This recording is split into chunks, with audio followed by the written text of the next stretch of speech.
All right, ladies and gentlemen, welcome back. In this video, we are going to be diving into parallel and perpendicular lines. Now, if you are an algebra fan, congratulations. We are back in the world of algebra for a little bit. In fact, this is a complete review from a very important topic in algebra in which we are finding the equations of parallel and perpendicular lines. And in this video specifically, we are going to be learning how to determine if lines are parallel or perpendicular by their slopes alone. So the goal of the entire section will be to use the slope of a line to deduce if lines are parallel or perpendicular, write equations of parallel and perpendicular lines, and then we're going to talk about finding the distance from a point to a line. But first and foremost, let's talk about the slope. If you remember back from your algebra days, we determined that slopes of parallel lines are equivalent. Parallel lines have same slope, right? So you've heard that so many times in your algebra days that parallel lines have same slope. Why is that true? Well, that is true just because the rate of change is the exact same thing for each of the lines. If you're questioning what rate of change means, well, then that's just simply the rise over run. But please, as you get into higher level mathematics, try to stop thinking of it as rise over run and start thinking of it as the change in y over the change in x, hence the rate of change. But they have the same change in y over the change in x with parallel lines. That's what makes them equivalent slopes. Well, on the other side of things, we know that when you can in fact find a opposite reciprocal slope. An opposite reciprocal slope would provide us with perpendicular lines. So what is an opposite reciprocal slope? Well, for example, if I have a slope, we'll call it m at 1/2.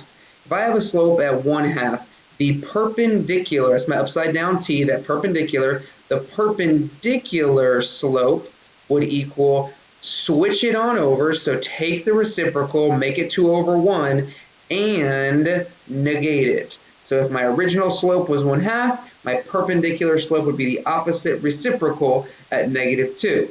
Why does this work? Well, because -2 times 1/2 is -1, and that's what it means to be an opposite reciprocal slope.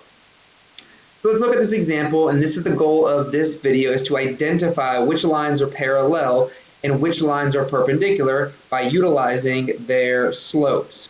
So let's first and foremost find the slope of this purple line right here. This purple line is going to kind of just help us identify maybe just the starting point. The slope of the perpendicular line, don't forget guys, slope is the change in y, so y2 minus y1 over x2 minus x1, change in y over the change in x.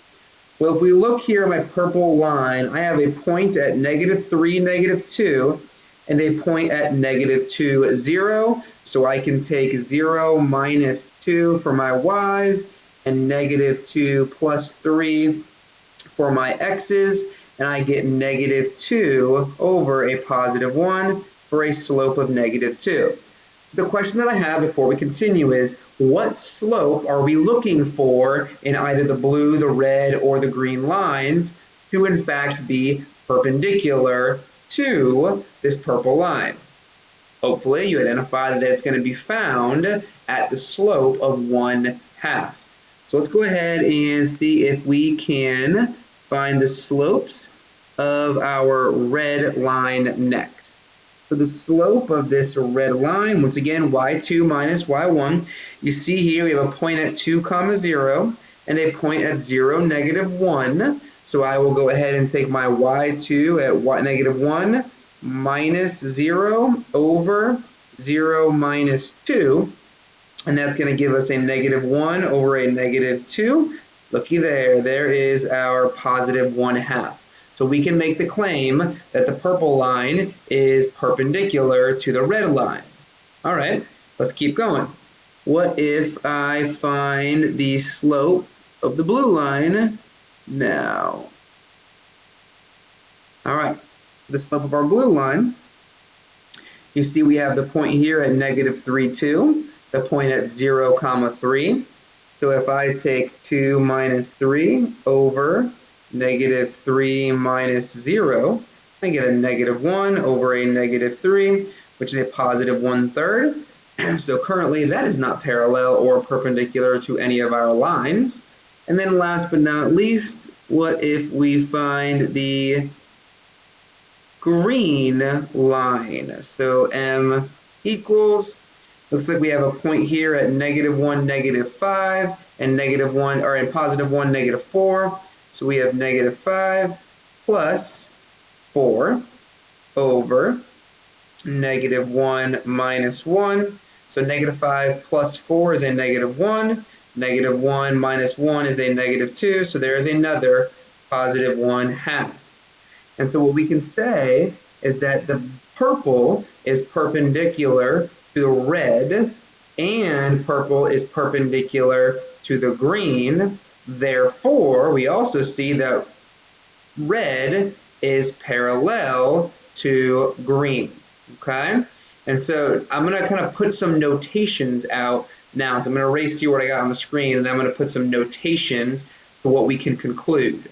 So our final conclusion we can say is that this line right here, our line D, this is the purple line, is called line D. We can see right here. We can say that line D is perpendicular to line B. That's my red line, or my line B right there. I can say that line D is perpendicular to line C. And then we can say that line B is parallel to line C. And think about what you know from our Chapter 3 content already.